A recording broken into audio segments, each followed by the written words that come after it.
How difficult is it to recover damages in a rideshare accident case? The attorneys at Fenstersheib Law Group explain. The level of difficulty for recovering damages in an accident will always be on a case-by-case basis. Rideshare accident claims are often similar to other kinds of vehicle collisions, but some instances may be more complex. For example, with rideshare accidents, you are dealing with different types of insurance coverages, and oftentimes, those different companies are arguing about who is actually liable.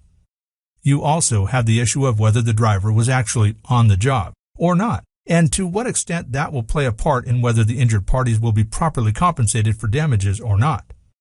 An experienced personal injury attorney would be best equipped to deal with such extenuating factors.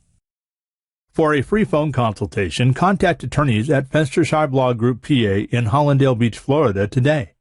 With the right legal team behind you, Fenstersheib Law Group PA will fight the system with you to get the compensation you are legally entitled to.